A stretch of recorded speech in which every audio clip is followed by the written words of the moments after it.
নমস্কার। আজ আমরা ভারতের এমন একটা প্রযুক্তিগত সাফল্যের কথা বলবো যা দেশের ডিজিটাল সুরক্ষার পুরো ধারণাটাই বদলে দিতে চলেছে। চলুন খুলে দেখা যাক পুরো ব্যাপারটা। ভারত ১,০০০ কিলোমিটার লম্বা একটা কোয়ান্টাম কমিউনিকেশন নেটওয়ার্ক তৈরি করে ফেলেছে। ভাবা যায় ১,০০০ কিলোমিটার। এটা কিন্তু শুধু একটা সংখ্যা নয়, এটা আসলে প্রযুক্তির দুনিয়ায় ভারতের একটা বিশাল বড় লাভ। আর সবচেয়ে অবাক করার মতো ব্যাপার কি জানেন, এই কাজটা সময়ের অনেক আগেই করে ফেলা হয়েছে। মানে ন্যাশনাল কোয়ান্টাম মিশনের অধীনে যে টার্গেটটা ছিল সেটা অবিশ্বাস্য স্পিডে শেষ হয়েছে। তো এই যে এত বড় একটা কাজ, এর পেছনে আসল ভাবনাটা কি ছিল?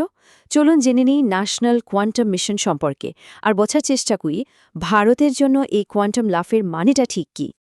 দেখুন, এই ন্যাশনাল কোয়ান্টাম মিশন হল ভারত সরকারের একটা বিশাল বড় বৈজ্ঞানিক উদ্যোগ। এর সোজা সাপটা লক্ষ্য হচ্ছে কোয়ান্টাম কম্পিউটিং, কমিউনিকেশন আর সেন্সরের মতো নেক্সট জেনারেশন টেকনোলজিতে ভারতকে আত্মনির্ভর করে তোলা আর বিশ্বের দরবারে ১ নম্বর আসনে নিয়ে যাওয়া। এই টাইমলাইনটা একবার দেখুন। টার্গেট ছিল ৮ বছরে ২,০০০ কিলোমিটার নেটওয়ার্ক বানানো হবে, কিন্তু তার বদলে মাত্র ২ বছরেরও কম সময়ে ১,০০০ কিলোমিটার তৈরি। মানে বোঝাই যাচ্ছে ভারত এই রেসে সময়ের চেয়ে কতটা এগিয়ে আছে। আর সবচেয়ে গর্বের কথা হলো, এই পুরো প্রযুক্তিটাই কিন্তু দেশীয়। আমাদের দেশেরই একটা স্টার্টআপ কিউ নিউ ল্যাবস এটা তৈরি করেছে। এটা মেড ইন ইন্ডিয়া ইনোভেশনের একটা দারুণ উদাহরণ, তাই না? আচ্ছা, সাফল্য নিয়ে তো অনেক কথা হলো, কিন্তু এই কোয়ান্টাম কমিউনিকেশন জিনিসটা আসলে কি? চলুন এবার টেকনোলজিটার একদম গোড়ার কথাগুলো সহজ করে বোঝার চেষ্টা করি। সবার আগে যে প্রশ্নটা মাথায় আসে সেটা হলো, একটা নেটওয়ার্ক হ্যাকপ্রুফ হয় কি করে? এটা কি আদৌ সম্ভব? এই প্রশ্নের মধ্যেই কিন্তু লুকিয়ে আছে কোয়ান্টাম ফিজিক্সের আসল মজাটা। একদম সহজ করে বললে, কোয়ান্টাম কমিউনিকেশন মানে হলো কোয়ান্টাম ফিজিক্সের নিয়মকানুন ব্যবহার করে ডেটা পাঠানো। এখানে ডেটাগুলোকে এনকোড করে দেওয়া হয় আলোর একদম ছোট্ট কণা, যেটাকে আমরা ফোটন বলি, তার উপর। এখন এই তুলনাটা দেখুন, এখানেই আসল খেলাটা। আমাদের সাধারণ ইন্টারনেটে কেউ যদি ডেটা কপি করে বা আড়ি পাতে, তাহলে কোনো চিহ্নই থাকে না।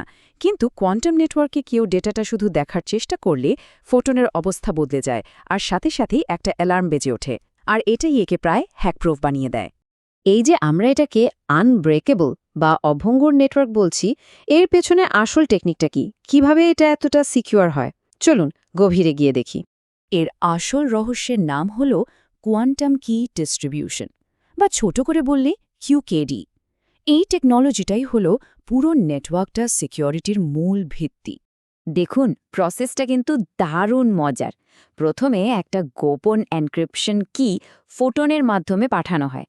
এবার যদি কোনো হ্যাকার মাঝপথে সেই কি ধরে ফেলার চেষ্টা করে, সঙ্গে সঙ্গে ফোটনের অবস্থাটাই পাল্টে যায়।